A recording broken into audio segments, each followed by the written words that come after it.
लल के अंतर में धधकती प्रेम तथा विरह की अग्नि को जान समझ पाना सामान्य जन के लिए कठिन था।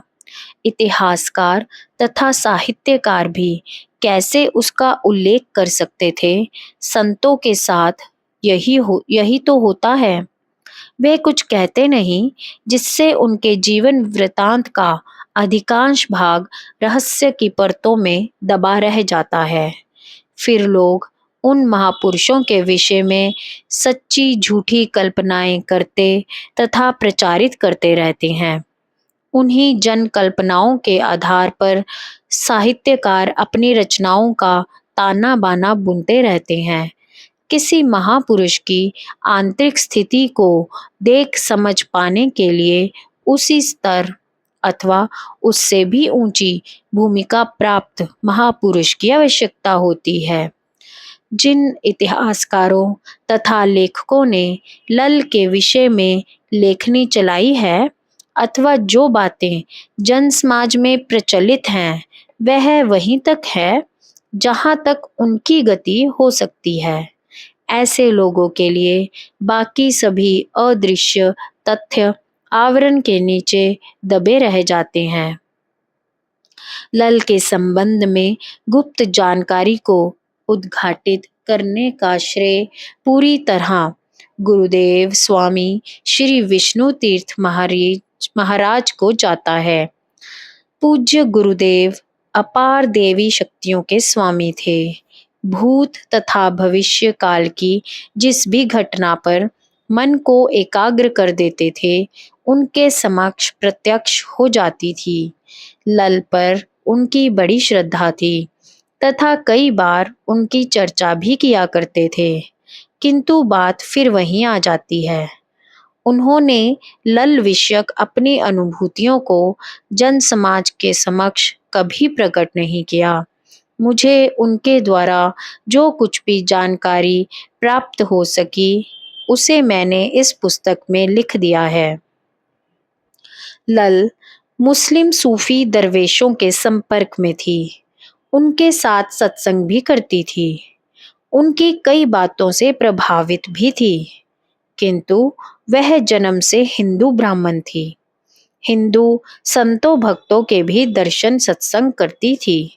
इसीलिए मुसलमान अपना तथा हिंदू अपना मानते थे। लल ना मुसलमानों की थी ना हिंदुओं की थी, वह दोनों की थी। उसकी दृष्टि में ये दो थे ही नहीं। दो की कल्पना मन का संकुचित भाव है। वह हिंदू मुसलमानों की सीमाओं से ऊपर उठ चुकी थी। वह तो बस प्रभु की दीवानी थी, खुदा की आशिक थी। प्रभु के लिए ही संसार में रही, प्रभु के लिए ही संसार से अदृश्य हो गई। सारा संसार उसे एक कौतुक दिखाई देता था। हिंदू मुसलमान की सीमाएं भी उसी कौतुक के ही अंतर्गत हैं। संसार में प्रभु की भांति भांति की लीलाएं प्रकट हो रही हैं। उसने हिंदू तथा मुसलमान दोनों से समान रूप से प्यार किया तथा दोनों को ही कसकर फटकार लगाई। दोनों का अपना अपना सांप्रदाय, अलग अलग सभ्यताएं एवं मान्यताएं, मन की कल्पनाएं हैं। अब तक का वृतांत पढ़कर पाठकों को यह ज्ञात हो ही चुका होगा कि लल भविष्य दृष्टा थी। भविष्य की खिड़की में खड़े हो जाने पर उसे भावी घटनाएं ज्ञात हो जाती थी। प्राय उसे वह व्यक्त कम ही करती थी। व्यक्त कर देने से प्रसिद्धि हो जाती है तथा भविष्य जानने के इच्छुक लोगों का तांता लग जाता है। कई महात्मा इसमें गर्व का अनुभव करते हैं, किंतु लल के समीप यह बखेड़ा था। किंतु फिर भी कभी कभार उसके मुंह से कोई बात निकल जाती थी। सुल्तान अलाउद्दीन के बड़े पुत्र शहाबुद्दीन अपने साथियों आदर्श रावल, मलिक जिद्दार तथा अरुता जी के साथ जंगल में शिकार खेल रहे थे कि सहसा उन्हें प्यास लगी। तब वहां हाथ में शरबत का गिलास लिए लल प्रकट हुई तथा राजकुमार को शरबत स्वीकार करने के लिए कहा। राजकुमार ने गिलास हाथ में लिया, थोड़ा सा पिया तथा गिलास आदर्श रावल की तरफ बढ़ा दिया। उन्होंने भी थोड़ा सा पिया तथा गिलास मलिक जिद्दार की ओर बढ़ा दिया। जब तीसरे साथी अरुता जी के पास गिलास पहुंचा तो वह खाली थी। इस पर लल ने कहा, शहाबुद्दीन सुल्तान बनेंगे, आदर्श रावल प्रधानमंत्री होंगे, मलिक जिद्दार प्रधान सेनापति, किंतु अरुता जी घर लौटते ही तत्काल मर जाएंगे। सब घटनाएं इसी कथन के अनुसार घटित हुई। कुछ लोगों को इन भविष्य वक्ताओं पर अश्रद्धा हो सकती है। ठीक भी है, प्राय भविष्यवाणियां तथ्यहीन होती हैं, किंतु सारा संसार एक जैसा नहीं है। कई सिद्ध पुरुष ऐसे भी होते हैं जिनकी वाणी कभी मिथ्या नहीं होती। भौतिकतावादियों को यह मानने में संकोच होता है, किंतु मेरे जीवन में एक प्रत्यक्ष उदाहरण गुरुदेव स्वामी विष्णु तीर्थ महाराज का आया है, जिनका कहा कभी झूठ नहीं हुआ। वह भी प्राय भविष्य के बारे में कुछ कहने से बचने का प्रयास करते थे। यदि कभी कुछ कह दिया तो वैसे का वैसा ही घटित हो जाता था। लल भी ऐसी ही एक सत्य सिद्ध योगिनी थी। सत्य को सिद्ध करने के लिए उसे क्या कुछ सहन करना पड़ा होगा, कितनी मानसिक पीड़ाएं झेली होंगी, यह सब जान पाने के लिए संसार के पास कोई उपाय नहीं, ना यह सब जानने में किसी की रुचि है। योग मार्ग में एक ऐसी अवस्था आती है जब साधकों को अपने तथा अन्यों के संचित संस्कार तथा प्रारब्ध संस्कार प्रत्यक्ष हो उठते हैं।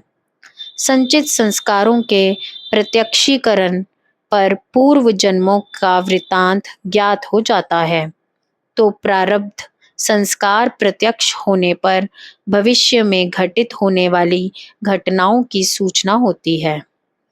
लल को साधना करते करते स्वाभाविकता ही यह स्थिति उदय हो उठी थी, किंतु प्राय वह इस सिद्धि का उपयोग नहीं किया करती थी। यदि कभी अनचाहे ही सिद्धि का प्रयोग हो जाए तथा भविष्य की किसी भावी घटना का पता चल जाता तो वह उसे अपने तक ही सीमित रखने का यत्न करती। लल पर काश्मीर शैव दर्शन का प्रभाव स्पष्ट था।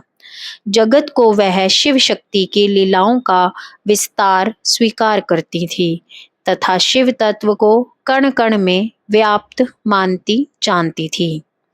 जड़ जगत भी चैतन्य शक्ति का ही स्तर है। मिथ्या जगत का अर्थ परिवर्तनशील जगत है। संसार को अपने से भिन्न अनुभव करना ही जीवत्व तथा अज्ञान का कारण है। शैव तंत्रों के मतानुसार उसने हिंदुओं की परंपरागत रूढ़ियों को अमान्य कर दिया। किसी के भी घर में भोजन कर लेने में उसे संकोच नहीं था। कश्मीर के ब्राह्मणों में मांसाहार का प्रचलन था, किंतु वह उसके एकदम विरुद्ध थी। उसका मुख्य लक्षण साधन, वैराग्य, प्रभु प्रेम, मन का संतुलन तथा अनुशासित जीवन पर था। लल के तथाकथित अंतिम समय का किस्सा भी बड़ा विचित्र है। यह घटना जम्मू श्रीनगर राजमार्ग पर स्थित एक गांव विहारा में हुई। कहा जाता है कि एक दिन वह एक टबनुमा मिट्टी के बर्तन में बैठ गई तथा उसी प्रकार के एक अन्य पात्र से अपने आप को ऊपर से ढक लिया। लोग उत्सुक होकर उसकी सारी गतिविधियों को देख रहे थे। पहले तो उन्होंने इसे एक संत की मौज मानकर इसमें हस्तक्षेप नहीं किया, किंतु जब काफी समय बीत जाने पर भी लल बाहर नहीं निकली तो उन्होंने ऊपर का ढक्कन हटाने का निर्णय किया। देखा तो लल वहां नहीं थी। हिंदू तथा मुसलमान दोनों लल को अपना मानते थे। उसके शरीर को जलाने या दफनाने को लेकर विवाद हो सकता था। संभवतः इसी संभावना को टालने के लिए ऐसा कौतुक किया तथा शरीर किसी के भी हवाले किए बिना अपने आप को अदृश्य कर लिया। लल ने नया पंथ कोई नहीं चलाया, कोई शिष्य नहीं किया। वह अपना कोई आश्रम, स्थान अथवा स्मारक बनाने के भी विरुद्ध थी। अतः कश्मीर में अथवा अन्यत्र कहीं भी लल के नाम पर कोई मंदिर या समाधि अथवा कोई अन्य निशान नहीं है जिससे बाद में कोई भी अध्यात्म विरोधी तत्व स्वार्थ सिद्धि के लिए प्रयोग करते। लल के यह शब्द विचारणीय है। जन्म और मरण प्रकृति का क्रम है, भगवान की लीला है। मेरे लिए दोनों में कोई अंतर नहीं।